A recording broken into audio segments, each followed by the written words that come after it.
Welcome back, YouTubers. Playmaker here again, and we got an extra awesome Wi-Fi battle for you against the St. Louis Charizards. So let's get into it. So I'm just gonna warn you guys ahead of time. This was not exactly one of my best battles. I just kind of was testing some waters out, just kind of seeing what he wanted to bring. So he brings in his Landorus, and I have my Alolan Ninetales, and I just decided to go straight for the Blizzard because if he just wanted to stay in, then, he's just going to take some big damage. But he actually switches out into the Lucario, which was a decent switch in, and he knew that there was a possibility of me believing that he would carry the Bullet Punch as well. So I switch out, go into Gligar because it can take anything that this Lucario wants to throw at me. And he goes for the Swords Dance, and at this point, I'm thinking, okay, so should I just Earthquake or switch back out into the Alolan Ninetales, because an Earthquake would have killed the Lucario, and I didn't want to take a chance of the Lucario just setting up even more. So I went for the Earthquake, doesn't do anything. I probably should have gone for the knockoff in hindsight, because knockoff would have gotten rid of whatever item was on that thing.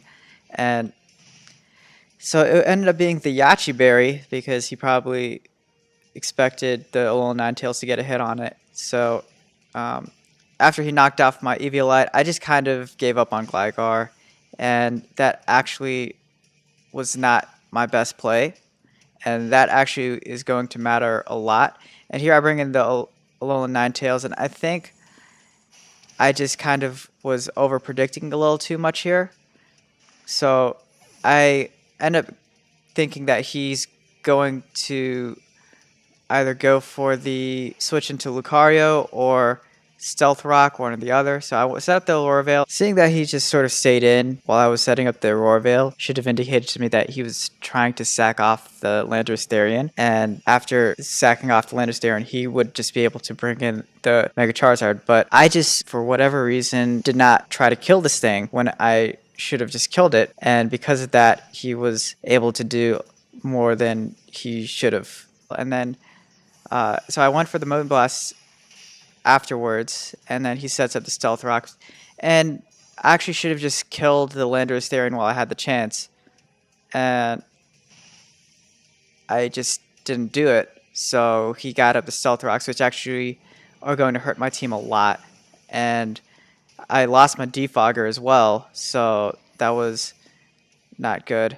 And he knows he can just set up with the Mega Charizard with the Dragon Dance on my Alolan Ninetales, because Alolan Ninetales can't really do much against it.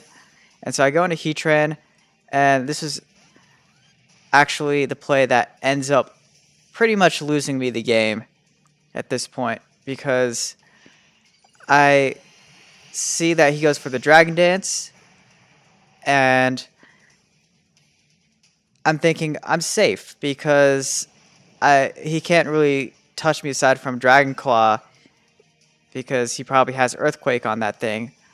But he has the Brick Break, and that ends up killing the Heatran as well as destroying the Aurora Veil. And had I actually gone out into Reuniclus from the beginning, I would have been okay, because Reuniclus would have been able to take Brick Break really easily. Then I could have set up against the Charizard. And so here I actually play defensively, and I ended up going for the recover because I knew he was going to try to kill the Reuniclus in one shot, and I think he thought that I would just go for the Psychic and just get whatever damage I could. And I end up letting Reuniclus go down here just because that was the only way I was going to have any chance of getting back into this game. And I bring in Greninja here just to Water Shuriken, clean up the Mega Charizard, and that ends up doing enough, thankfully. Otherwise, this would have been a really bad 5-0 sweep. So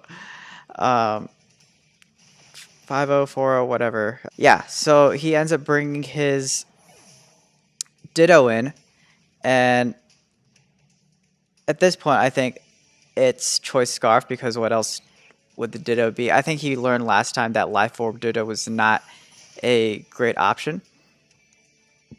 And I know the moveset of the Greninja because it's my Greninja. So I go into Mega Mawile, or I go into regular Mawile, which is going to be Mega Mawile in a second. But I know that he doesn't really have an answer for this thing. So at least on that Greninja, he can't just keep Dark Pulsing the whole time. So I knew he was going to switch out. So I switched out into the Alolan Ninetales.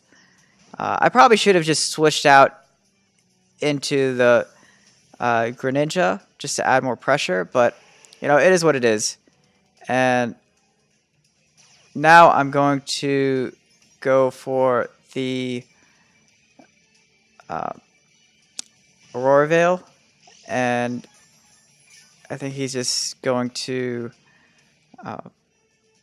go set up, and that is not good. So I have to get switch into the Greninja at this point, because I know Blizzards are not going to do anything against this thing, and it's at full health too.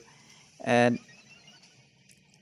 so I bring in the Greninja, and he gets a Will-O-Wisp off, and it connects, and that actually is going to severely hurt my Greninja and also my chances of winning this thing. And he already knows I have Dark Pulse and that I probably will want to go for it. And I probably could have predicted the switch into Tapu Fini at this point, but I just didn't think it was worth the prediction. But yeah, it would have probably given me a better chance of winning had I predicted that switch. And so I get the Dark Pulse off first, and I don't see a leftovers on this thing, so I'm thinking it's something crazy wild. And he knows that I have Gunk Shot on this thing, but he knows he can take one because he's maximum defense Tapu Fini. And yeah, Tapu Fini's just too fat, dude. It's just unfortunate. He should just nicknamed it Dumb Bulk, because that is what it is. And he knew I would go for the Gunk Shot, so he can just clean up with the Surf. And that is the end of Greninja. And so the hail stops, and the regular Mawile comes in, and I'm just going to Mega Evolve and just get whatever damage I can get off on this thing. And yeah, so I'm going to Mega Evolve here, and he's going to go for his Z move, the Tapunium Z. He actually got this idea from Gold, who used it on me last week. And honestly, if he just even went for the Surf, it still would have been a 2-hit KO. But I think he just wanted to show off the tech. And yeah, I mean, he has every right to, just because it is just a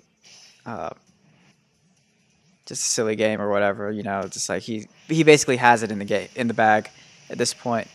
And now he goes into the Ditto, and honestly, I can't really do much against this thing, especially when it's at full health.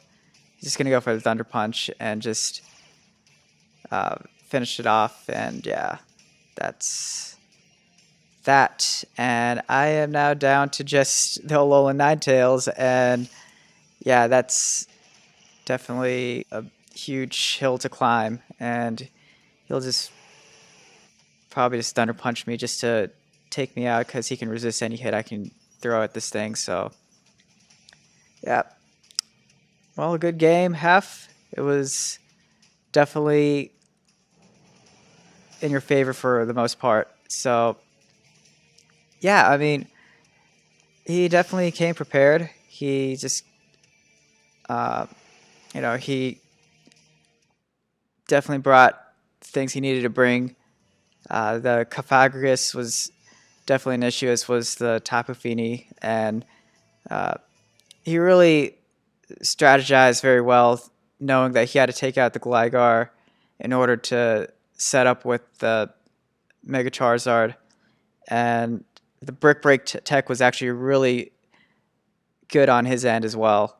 That was definitely a game changer. Had I gone out into the Reuniclus when he set up for the Dragon Dance, then it definitely would have been a different game. But yeah, the Mega Charizard definitely put a lot of dents into my team. Heatran probably could have done a little more, especially against things like the Ditto and maybe even the Tapu Fini as well, but who knows? I don't know. Yeah, and so, yeah, good game, Hef. You definitely deserve that win. Next week, we have our match against the Wisconsin Whimsicots, coached by Alex Cool Rocket, and we actually have not played him because he had something come up during the week that we were supposed to play him, and so he had to take a forfeit. So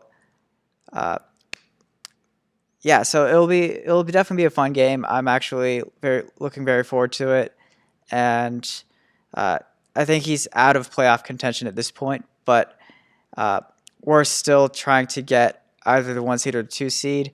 I think I've made my plan very public that I want to play Midnight Wolf in the quarterfinals, and that essentially is going to happen depending on Hef's match with Midnight Wolf this upcoming week.